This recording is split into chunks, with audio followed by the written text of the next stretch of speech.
তারপর তিতলি ওই কাগজটা আর সকালে ঘটে যাওয়া সব খুলে বলল। কণিকা সব কাহিনী শুনে আর কাগজটা দেখেই বিন্দুমাত্র অবাক হয়নি, বরং ওর রিয়াকশন দেখেই মনে হচ্ছে তিতলি ভুল জায়গায় ভুল কথা বলে ফেলেছে। কিন্তু কণিকা মনে মনে ভীষণ খুশি।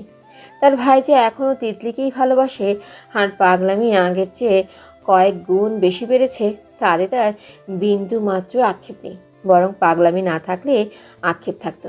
ভালোবাসাকে আপন করে নিতে যে কোনো পাগলামি যেন দেখার মতো। কণিকা মনে মনে বলছে, তিতলি রে, তোর সাথে যে ভবিষ্যতে আরও পাগলামি হতে চলেছে তা বেশ বুঝতে পারছি। কিচ্ছু করার নেই রে। এই কণিকা, কি রে, কোথায় হারিয়ে গেলি? কি ভাবছিস? ভাবছি তোকে সাজ্জাদ কিভাবে সাইজ করবে। মানে? মানে আজ আপনার তথাকথিত বজ্জাতের ক্লাস আছে। আপনার যাওয়ার ইচ্ছা নেই, শুনেছি লেট হলে নাকি শাস্তি দেয়। ভুলেই গেছিলাম, তাড়াতাড়ি চল। এমনিই ব্যাটার আমার সাথে কিসের যে শত্রুতা আছে আল্লাহই ভালো জানে। লেট হলে যে আমার কি শাস্তি আছে তা কিছুটা হলেও আজ করতে পারছি। যথাসময়ে তিতলি আর কণিকা ক্লাসে এসে বসে পড়ে আর প্রতিটা ক্লাস করে।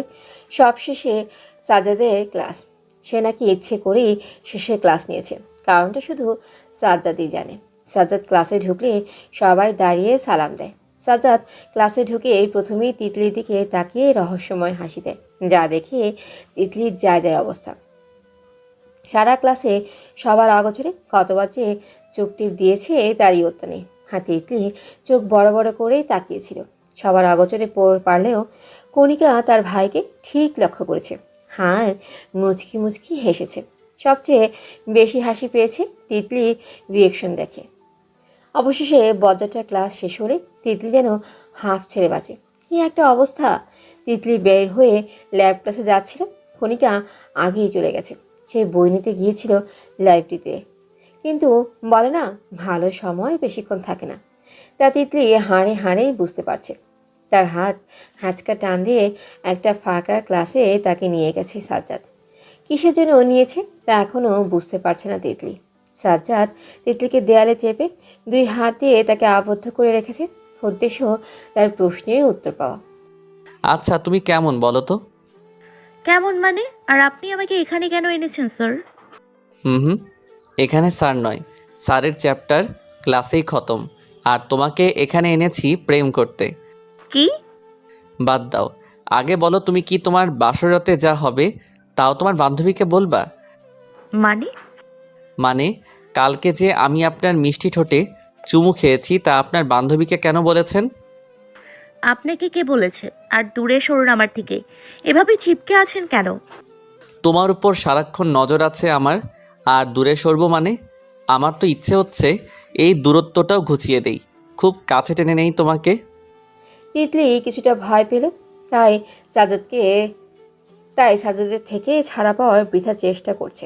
সাজ্জাদ তা দেখে মৃদু হাসল আর তিতলির ঠোঁটে লম্বা একটা চুমু খেয়ে ছেড়ে দিল। কিন্তু তিতলি আজ কান্না না করে সাজ্জাদকে রাগী কণ্ঠে জিজ্ঞাসা করলো, আচ্ছা, আপনি কি আমার ঠোঁটকে সরকারি সম্পত্তি পেয়েছেন যে এভাবে রোজ টর্চার করেন? হুম, সরকারি সম্পত্তি কেন হবে? এগুলো আমার পার্সোনাল সম্পত্তি, আর এগুলোকে টর্চার বলে না, এগুলোকে কিসি দেওয়া বলে। তিতলি সাজ্জাদকে তৎক্ষণাৎ ধাক্কা দিয়ে বেরিয়ে যায় আর সাজ্জাদ হাসতে হাসতে নিজ আঙুলে ঠোঁট ছুঁয়ে দেয়। তিতলির মেজাজ সপ্তম আকাশে উঠে গেছে, তাই আজ আর ল্যাব ক্লাস করবে না সিদ্ধান্ত নিয়েছে। কণিকাকে বলে বাসার উদ্দেশ্যে চলে গেল। কণিকা তিতলির রাগ দেখে স্পষ্ট বুঝতে পারল যে তিতলির রাগের পেছনে তার ভাইয়ের অবদান 100 ভাগ, তাই সেও আর কথা বাড়ায়নি। বাসায় গিয়ে তিতলি ভাঙচুর শুরু করেছে। হাতের কাছে যা পাচ্ছে তারই ইনালিল্লা করে দিচ্ছে। তিতলির মা ভয় পেয়ে গেছে মেয়ের রাগ দেখে, তাই তৎক্ষণাৎ তিতাস সাহেবকে ফোন দেয়। আর তিতাস সাহেবও মেয়ের জন্য হন্তদন্ত হয়ে বাসায় এসে মেয়েকে জিজ্ঞাসা করতে থাকে কি হয়েছে, কেউ কিছু বলেছে কিনা। বাবার কথায় তিতলির হুঁশ ফেরে। এখন সে ভাবছে যে কি বলবে তার বাবাকে, যে এক বজ্জাত স্যার ওকে ধরে চুমু খেয়েছে তাই এমন করেছে। কিন্তু সে যে ওই বজ্জাতটাকে আগে চুমু দিয়েছিল, এখন কি হবে? কিছু না বলেই তিতলি তার বাবা আমাকে ভাঙচুরের জন্য সরি বলে নিজের রুমেই চলে যায়। রাত 11টা। সাজ্জাদ অফিস থেকে বাসায় ফিরছে, নিজেই ড্রাইভ করছে। রাতে ড্রাইভ করতে সাজ্জাদের সেই ভালো লাগে, কারণ রাতের পরিবেশটা খুব মনোমুগ্ধকর লাগে সাজ্জাদের কাছে। বাসায় ফিরে ডিনার সেরে শুরু হয়ে যায় তিতলিকে ডিস্টার্ব করতে। সে নিজেও ভেবে পায় না যে তার মতো বিখ্যাত বিজনেসম্যান এখন মেয়ে ডিস্টার্ব করার কাজে লেগে পড়েছে। ভারী অদ্ভুত বিষয়। আপন মনেই হেসে ওঠে সাজ্জাদ। তিতলি তার বারান্দায় বসে বেলি ফুলের সুগন্ধ নিচ্ছে আর কিছু বিষয় নিয়ে ভাবছে। তখনই তার বেঈমান ফোনটা বাজতে শুরু করে।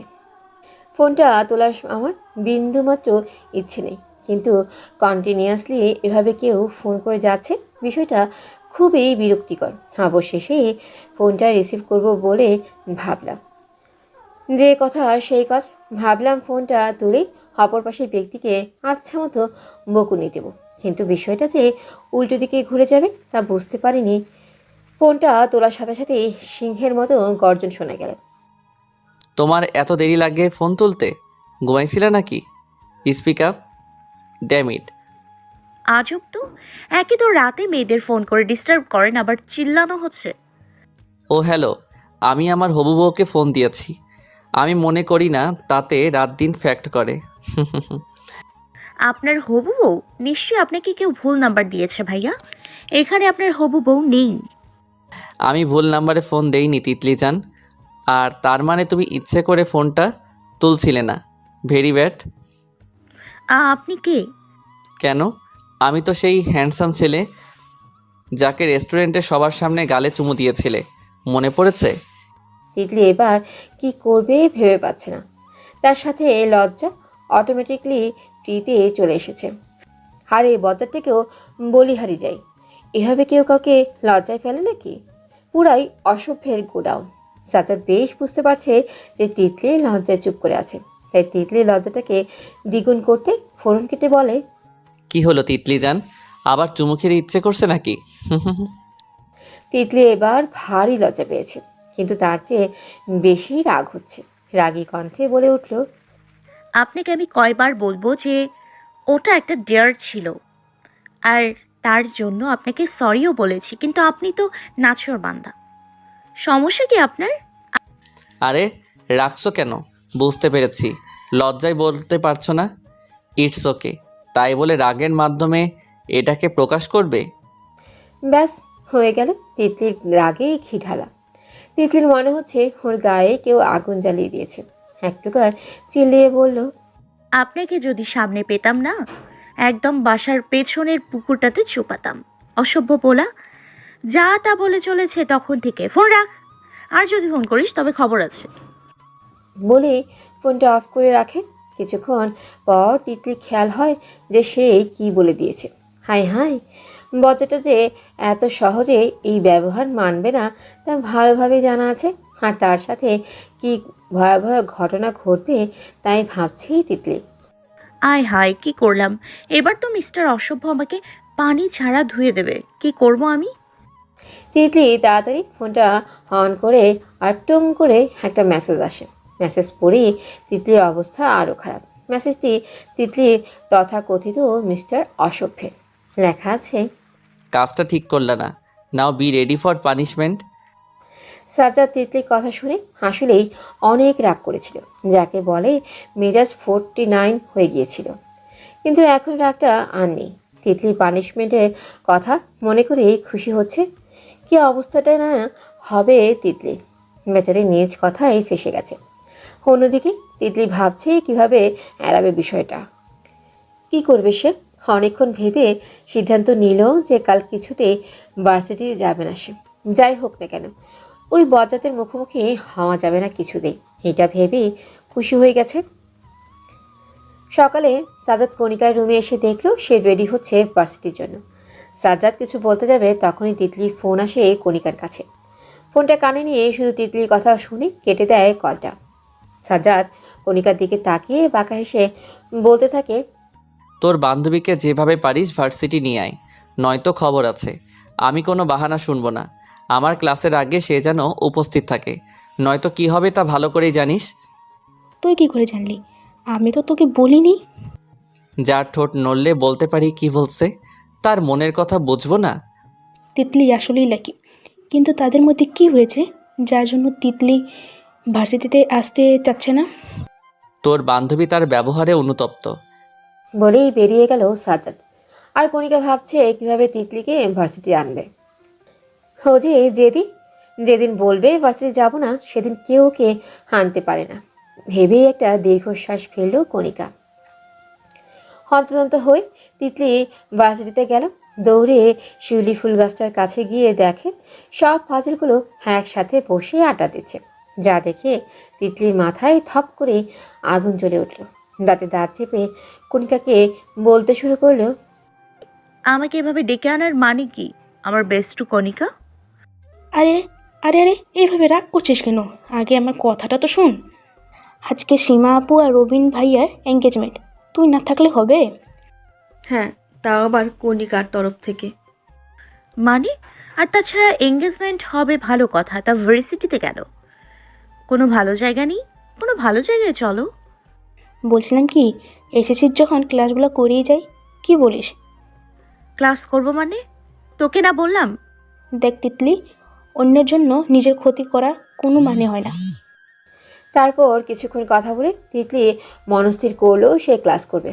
যা হবে পরে দেখা যাবে। যেই ভাবা সেই কাজ, ক্লাসগুলো সুন্দরভাবে শেষ করলো ওরা। অবাক করা বিষয়, সাজ্জাদের ক্লাসে সাজ্জাদ তিতলিকে কিছুই বলেনি।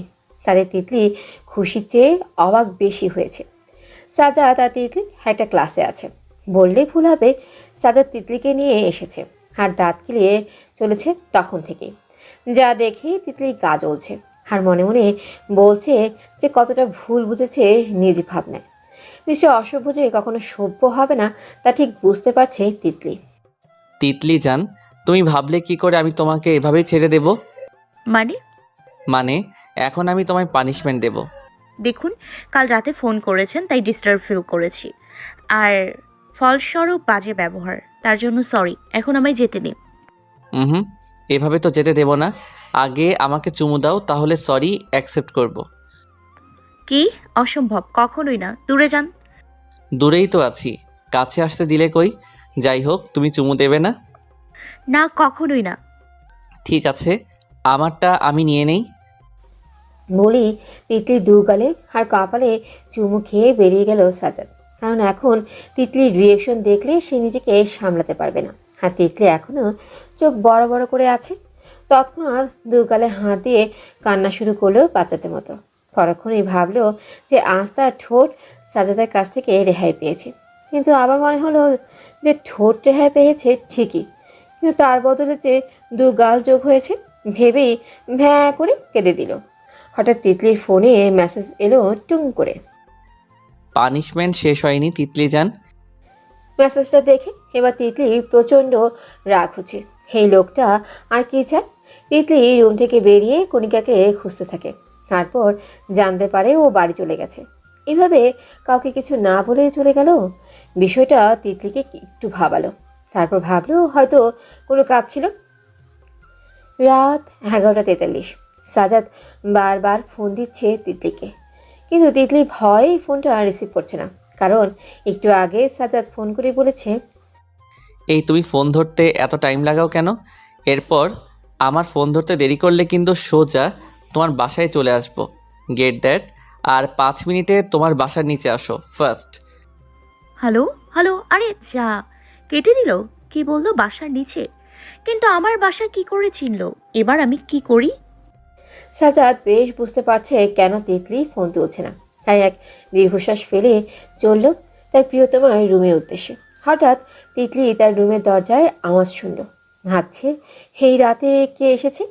ভাবতে ভাবতে দরজা খুলে সাজ্জাদকে দেখে যেই চিৎকার দিতে যাবে অমনি সাজ্জাদ ওর মুখ চেপে ধরে রুমে নিয়ে দরজা লাগিয়ে দেয়। তিতলি তো অবাকের উপর অবাক। এই রুমে কি করে এলো? কৌতূহল দূর করতেই তিতলি জিজ্ঞাসা করে ফেলল, আপনি রুমে কি করে এলেন? দরজা তো বন্ধ। আর আপনি এখানে কি করছেন? এক্ষুনি বের হন রুম থেকে, কুইক। রিল্যাক্স, এত হাইপার কেন হচ্ছ? আর আমার শ্বশুর তো সেই লেভেলের, বারান্দায় পুরো গ্রিল দেওয়া, তাই হিরোর মতো বারান্দা দিয়ে আসতে পারলাম না। সব ওই শ্বশুরটার জন্য কত কষ্ট করতে হলো। হয়ে গেছে আপনার আজারা প্যাচাল পাড়া। তুমি আমার ফোন কেন রিসিভ করনি? জানো কতটা টেনশন হচ্ছিল। বোকা মাইয়া, কী ভাবছো আমি তোমার কাছে আসতে পারবো না? তাই তো ভেবেছিলাম। আহারে, তোমার ভাবনায় এক বালতি করল্লার জুস পড়লো। আজারা কথা বাদ দিয়ে কেন এসছেন তাই বলেন। আরে রেগে যাচ্ছ কেন? রাগলে তোমাকে না সেই লাগে। তিতলির মাথায় আগুন চলে গেছে। যে করেই হোক এটাকে বের করতে হবে। কিন্তু সাজ্জাদ তো নাছোড়বান্দা, অনেকক্ষণ থেকে তিতলিকে বিরক্ত করে তারপর চলে গেছে। আর সাজ্জাদ যে তার জন্য রান্নাঘরে জানালা দিয়ে ঘরে আসছে, কি সাংঘাতিক ব্যাপার। পরদিন তিতলি ভার্সিটি গিয়ে দেখলো খনিকা আসেনি। কি হলো মেয়েটার? ভাবতে ভাবতে সামনে জিহাদকে দেখতে পেল। ও নিশ্চয়ই কিছু জানবে ভেবে জিহাদকে